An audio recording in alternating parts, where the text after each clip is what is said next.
Buonasera e benvenuti al TG Sicilia, i titoli di questa edizione. Tragedia sfiorata a Noto, elicottero precipita forse per un problema al motore. Tanta paura ma solo qualche contusione per le 3 persone a bordo. Al TG Sicilia il racconto del primo soccorritore. Nuovo episodio di violenza a Catania, autista della MTS aggredito da un motociclista dopo un diverbio sulla precedenza stradale. La vittima è stata trasportata al pronto soccorso, l'aggressore identificato e denunciato dalla polizia. Caro voli, ci risiamo. A un mese e mezzo dal Natale le tariffe aeree di nuovo alle stelle. Inutili gli esposti all'antitrust.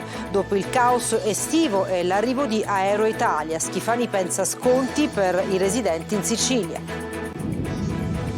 Ancora atti di inciviltà a Palermo, a fuoco un cassonetto dell'immondizia appena collocato, costato 800 euro. Pochi giorni fa con altri contenitori era stata bloccata una strada. Inutili le richieste di collaborazione della RAP. Riapre la discarica Valanghe d'inverno, la Oikos, l'azienda proprietaria dell'impianto, può tornare ad operare. Cittadini e amministratori di Mister Bianco e Motta Sant'Anastasia in allarme, non vogliamo morire di diossina. E poi il calcio in Serie B, Palermo domani in campo a Marassi contro la Sampdoria. Corini si affida al tridente titolare. In Lega Pro domenica ancora una trasferta per il Catania impegnato a Potenza.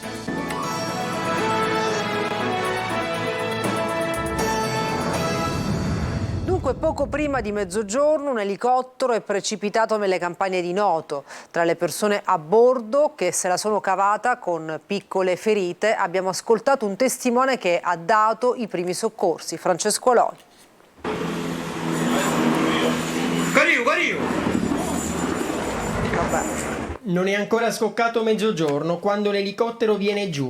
Siamo al Lido di Noto, nel Siracusano, in un terreno privato. È stato lui a filmare l'accaduto. Stava lavorando quando il forte rumore lo ha colpito. L'ho visto girare ad spirale, prima andava dritto, ha girato verso sinistra facendo una specie di curva a gomito, diciamo, giusto? Andava dritto, tutto in una volta, forse si è bloccato il rotore di dietro, l'elica di dietro, e l'elicottero ha iniziato a girare su se stesso fin quando è caduto a terra. Si tratta di un elicottero che lavorava per Enel. È stato bravo il pilota ad evitare la tragedia. A pochi metri ci sono delle abitazioni. Se fosse caduto lì il bilancio sarebbe stato decisamente diverso. È stato lei a dare i primi soccorsi? Sì, diciamo i primi soccorsi, più che altro l'ho medicato perché aveva una ferita abbastanza evidente in testa. Gli ho dato un po' di disinfettante con della calza, gli ho asciugato il sangue in faccia, però non perdeva molto sangue. Gli altri 2 passeggeri, copilota e un'altra persona, una lieve ferita nell'occhio e uno al ginocchio. Una zona impervia, difficile da raggiungere anche per i soccorritori. Quelli vissuti in mattinata sono stati momenti di panico anche per chi abita in zona. La notizia è corsa veloce. L'impatto con il suolo è stato leggero, infatti, come potete vedere dalle immagini, l'elicottero è rimasto integro. I carabinieri della compagnia di Noto adesso dovranno definire l'esatta dinamica di quella che poteva essere una tragedia. Nuovo episodio di violenza a Catania ai danni di un autista della MTS aggredito da un motociclista dopo un diverbio sulla precedenza stradale. La vittima è stata trasportata al pronto soccorso mentre l'aggressore è stato identificato e denunciato dalla polizia. I sindacati chiedono più sicurezza e tutela per i lavoratori. Emanuela Corsi. Ultimamente sembra che lo sport preferito di qualche bullo catanese sia quello dell'aggressione fisica ai conducenti di autobus della MT. Ancora un'aggressione a Catania, l'ennesima, ai danni di un autista della MTS. L'episodio è avvenuto questa volta in via Aurora, nel quartiere di San Cristoforo. A scatenare la violenza, un diverbio nato tra il conducente dell'autobus in servizio su una linea urbana e un motociclista che stava percorrendo la via contromano. Secondo quanto ricostruito dalla polizia, quest'ultimo, dopo la lite, ha affiancato l'autobus temporaneamente fermo e attraverso il finestrino aperto ha iniziato a schiaffeggiare il conducente. Poi, prima di dileguarsi, con un pugno ha anche colpito il retrovisore della vettura, mandandolo in frantumi.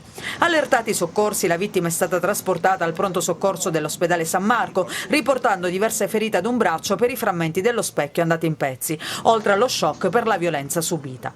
Qualche ora più tardi la polizia è riuscita ad individuare l'autore dell'aggressione, che è stato denunciato per i reati di lesioni personali, danneggiamento aggravato ed interruzione di pubblico servizio.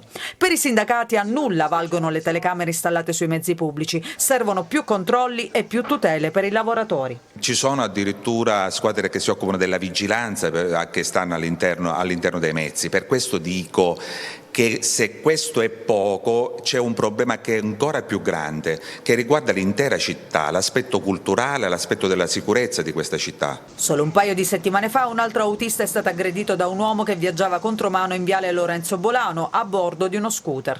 Il conducente dell'autobus avrebbe suonato il clacson, suscitando così la folle reazione dello scooterista, che lo ha inseguito fino al parcheggio di Nesima, minacciandolo di morte con una pistola ed esplodendo un colpo in aria prima di fuggire. Manca un mese e mezzo a Natale, le tariffe aeree per la Sicilia dai principali scali nazionali sono già alle stelle. Inutili gli esposti all'antitrust dopo il caos estivo e l'inserimento del terzo vettore. Schifani pensa a sconti dedicati per i siciliani residenti. Luca Ciliberti. Salasso annunciato, torna puntuale la questione del caro voli in vista delle festività natalizie. Manca più di un mese al 25 dicembre, ma immaginare di trascorrere le vacanze in Sicilia per lavoratori e studenti fuori sede o semplicemente per i turisti di ogni parte d'Italia vuol dire mettere mano al portafogli per tariffe aeree che schizzano alle stelle e che vedranno in aggiunta i 3 euro della norma Salva Catania approvata dal governo Meloni. Qualche esempio: spostarsi in aereo da Milano a Catania partendo venerdì 22 dicembre e rientrando il 6 gennaio con un volo diretto costa già 348 euro, bagaglio escluso si intende. Si riesce a spuntare qualcosina sul prezzo finale se si sceglie di partire e rientrare all'alba o con uno scalo. Per un Torino-Palermo nelle stesse date siamo già a 420 euro. Chi vorrà trascorrere a Catania o a Palermo solo il fine settimana di Natale partendo da Roma il 22 dicembre per rientrare il 27 dicembre oggi spenderà una media di 160 euro senza valigie e con posti casuali. Basta posticipare la partenza dal 22 al 23 dicembre per vedere i prezzi salire e arrivare già a 208 euro. Se si parte da Milano per Catania sempre tra il 22 e il 27 dicembre il costo del biglietto è già salito a 306 euro. Impennata dei prezzi dunque che coinvolge tutte le compagnie aeree, nessuna esclusa, e al momento non è servito neppure il coinvolgimento del terzo vettore voluto dal presidente della regione Renato Schifani per contenere i costi, tanto che la regione sta valutando la concessione di voucher di sconto per chi utilizzerà l'aereo per le feste. Alla fine dell'estate, dopo l'ennesima bufera politica e mediatica sul caro voli, il ministro Urso aveva chiesto un tetto alle tariffe da e per la Sicilia in nome dell'applicazione del cosiddetto principio di insularità, una misura che non è piaciuta alle low cost, tanto da spingere Ryanair di minacciare di abbandonare gli aeroporti dell'isola. Non sono serviti neppure gli esposti all'antitrust da parte del Codacons e della stessa regione nei confronti di Ryanair per sospetto abuso di posizione dominante, perché, come dimostrano le nostre simulazioni, l'algoritmo che fa lievitare i prezzi è usato democraticamente da tutti i vettori, politiche che ovviamente penalizzano soprattutto chi i viaggi non può programmarli per tempo. Continua l'azione della Polizia di Stato nel quartiere di San Berillo Vecchio e nella zona della stazione centrale di Catania per innalzare i livelli di sicurezza e legalità in un'area del centro storico segnata da degrado e marginalità. In occasione di uno dei servizi disposti all'interno del quartiere di San Berillo è stato scoperto un edificio adibito a luogo di prostituzione. Controlli anche nella zona del Castello Ursino, dove la titolare di un'attività di ristorazione è stata denunciata per aver occupato abusivamente il suolo pubblico per la presenza di lavoratori non in regola, violazioni della normativa in materia di sicurezza sui luoghi di lavoro e violazione delle norme igienico-sanitarie, con sospensione dell'attività e una sanzione di oltre 10.000 euro. Diverse le violazioni al codice della strada. A conducenti di motocicli è stata contestata la guida senza aver mai conseguito la patente e motocicli sottoposti a fermo amministrativo. Grave episodio di violenza nel carcere palermitano di Pagliarelli. Un detenuto ha aggredito un poliziotto con una violenza tale da provocargli l'asportazione della milza e la frattura di diverse vertebre. Lo denuncia Calogero Navarra, segretario regionale per la Sicilia del sindacato autonomo Polizia Penitenziaria. Attualmente la prognosi del poliziotto è riservata e verrà sciolta a 24 ore dall'intervento. A Palermo a fuoco un cassonetto appena collocato è costato 800 euro. Pochi giorni fa cassonetti ribaltati erano stati usati per bloccare una strada. L'inciviltà impera mentre la RAP chiede collaborazione ai cittadini. Marco Gullà. Era uno dei nuovi cassonetti appena collocati dalla RAP a Palermo, faceva parte del lotto degli 850 contenitori dell'immondizia che in questi giorni vengono installati in alcune zone della città dove non c'è ancora il porta a porta, cassonetto che è stato incendiato nella notte come vediamo. Pochi giorni fa i cassonetti erano stati ribaltati e utilizzati per bloccare una strada cittadina in segno di protesta per la nuova viabilità dei giorni di Ognissanti. Un passante, mentre giriamo queste immagini, dice: a Palermo non dura niente, e in effetti questi nuovi cassonetti erano stati collocati martedì scorso. Ho usato oggi stamattina la parola sconfortante. 3 giorni fa sono andato a consegnare i primi cassonetti nuovi nella zona di Corso Galata Fimi, stiamo cambiando quasi 900 cassonetti in tutta Palermo, nelle zone centrali, nelle zone periferiche. Il risultato, dopo un giorno che sono stati messi, sono stato un cassonetto bruciato all'altezza di Corso Galata Fimi, cassonetto senza rifiuti, quindi neanche motivato da azioni di rivalsa rispetto ai rifiuti, ma semplicemente un atto, mi auguro, isolato ma di degrado che dobbiamo vincere tutti, perché si chiedono grandi sforzi alla RAP, stiamo lavorando da mesi e mesi sperando di riuscire a uscire dall'incubo quarantennale di questi rifiuti a Palermo. La RAP, nonostante gli sforzi, sta cercando di ripulire la città, che però in alcuni quartieri, anche per l'inciviltà dei cittadini, annega sempre tra rifiuti e ingombranti. Riapre la discarica di Mister Bianco grazie a un ricorso contro la sentenza del Consiglio di Giustizia amministrativa che l'aveva chiusa. La Oikos, l'azienda dei rifiuti proprietaria, può tornare ad operare. Cittadini e amministratori di Mister Bianco in Motta Sant'Anastasia sul piede di guerra. Non vogliamo morire di diossina, hanno detto. Vediamo.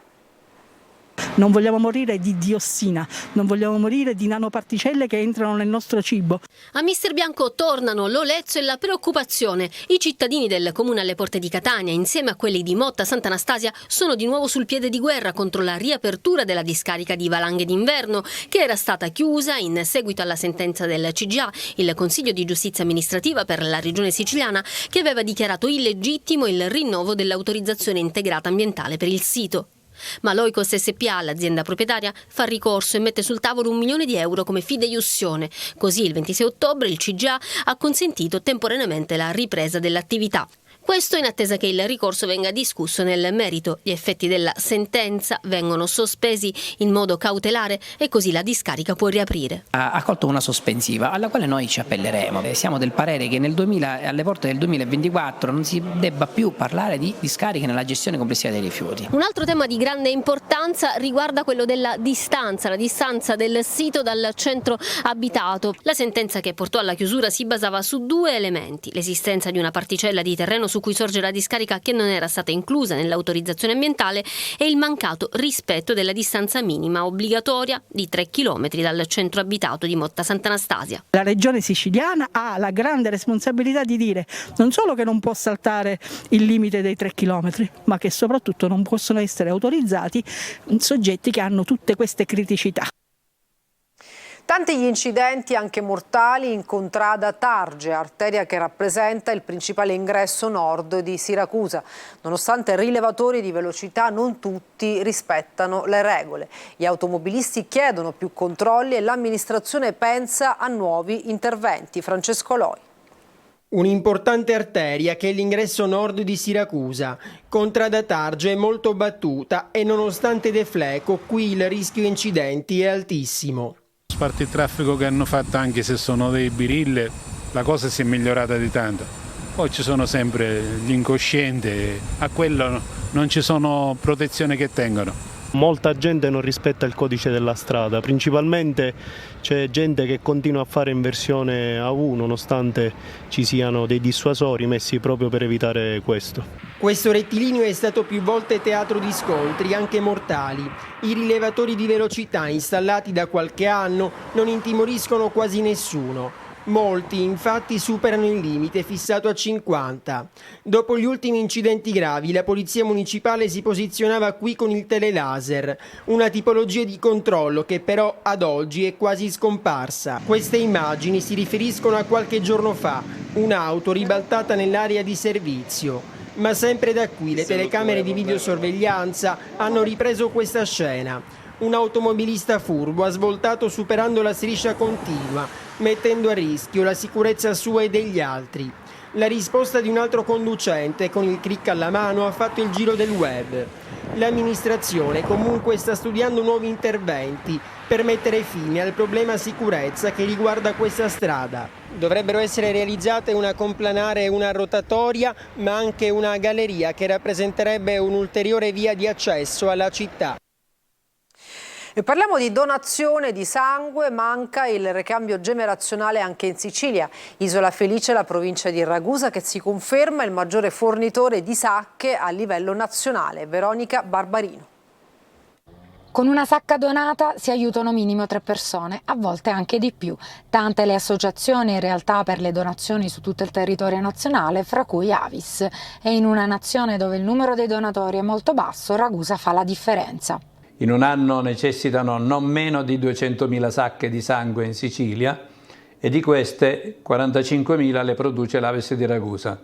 E tu che significa il 25% e tutto il resto le altre Avis. In Sicilia c'è una media di 16-17 donatori per 1.000 abitanti e in Italia la media è di 28 donatori su 1.000 abitanti. Nella nostra provincia sono 82 donatori su 1.000 abitanti, mentre nella città capoluogo, l'Avis comunale di Ragusa, sono 143 donatori su 1.000 abitanti. La possibilità di aiutare gli altri è una cosa che mi piace fare. Faccio da 20 anni e lo faccio per senso civico.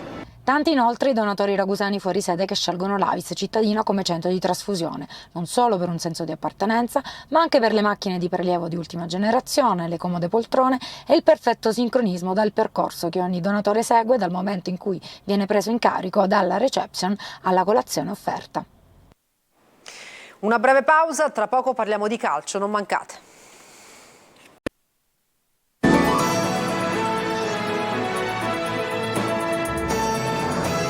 Bentornati al TG Sicilia, adesso il calcio, vigilia di match per il Palermo che domani alle 16:15 sarà di scena a Marassi contro la Sampdoria. Corini punta sul tridente titolare, Marco Gullà.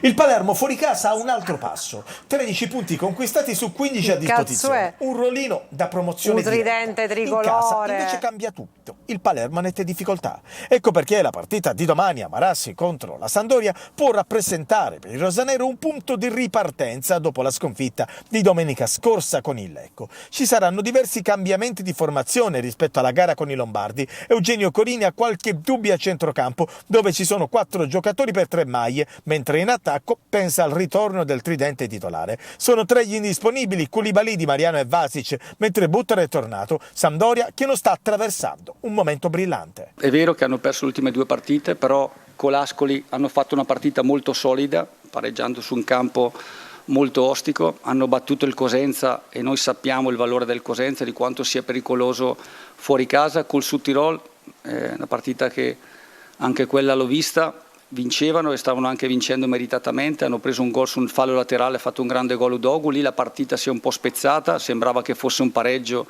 e hanno perso con un calcio di rigore nei minuti di recupero. Dunque ho visto una crescita da parte della Sampdoria, è vero che hanno perso in Coppa Italia a Salerno, ma fondamentalmente i giocatori di centrocampo e d'attacco che stanno giocando titolari li ha preservati in funzione di questa partita, hanno qualche defezione sulla linea difensiva. È una squadra che ha qualità, organizzazione, ha recuperato giocatori importanti perché comunque Vieira in mezzo al campo. Come dicevamo, si va verso il ritorno del tridente titolare. Brunori si riprende il centro dell'attacco, a destra torna Insigne, mentre sulla sinistra c'è ancora Di Francesco. Soleri e Mancuso vanno in panchina, pronti a subentrare. Catania cerca conferme sul campo del Potenza contro un avversario che in casa sa farsi rispettare. Il centrocampista Rocca indica la strada, dobbiamo essere più liberi mentalmente. Tonino De Mana. Archiviata la vittoria di Brindisi che di fatto ha puntellato la panchina di Tabiani, il Catania cerca ora conferme sul campo del Potenza contro una squadra che in casa sa farsi rispettare. Basti pensare che 13 dei 14 punti complessivi li ha ottenuti proprio al Viviani. Se la matematica non è un'opinione, numeri alla mano, non sarà certo una passeggiata per gli etnei che per questioni logistiche non sono rientrati in Sicilia, spostandosi in ritiro dalla Puglia alla Basilicata. Catania è in cerca di continuità e per farlo occorre una striscia utile di risultati che possa servire per recuperare posizioni in classifiche e per riaccendere l'entusiasmo dei tifosi. Michele Rocca, intervenuto in collegamento a Corner, guarda avanti con fiducia. Secondo me questa è la strada giusta, cioè da una settimana che abbiamo cercato anche di cambiare atteggiamento, che è quello che in queste partite secondo me è mancato, perché le occasioni le abbiamo avute, le prestazioni le abbiamo anche fatte. È mancato forse un po' di cattiveria, errori sono stati fatti e ora stiamo cercando di mettere un punto a questo inizio di campionato per cercare di essere anche più liberi e tranquilli, come secondo me lo siamo stati in un inizio di campionato per troppo poco tempo. Di fronte ci sarà un Potenza che tra le mura amiche si trasforma. Sarà una partita diversa, quello appunto che è mancato in questo inizio di campionato è proprio un'identità, perché siamo stati troppo altalenanti soprattutto a livello di prestazione e quindi dobbiamo cercare di essere anche da un punto di vista magari mentale più liberi e più presuntuosi, che questo non vuol dire essere leziosi. E domenica il Catania ritrova il suo pubblico, 500 i biglietti già venduti per l'insidiosa trasferta di Potenza, un alleato in più per continuare a vincere. E per stasera ci fermiamo, grazie per l'attenzione e buona serata.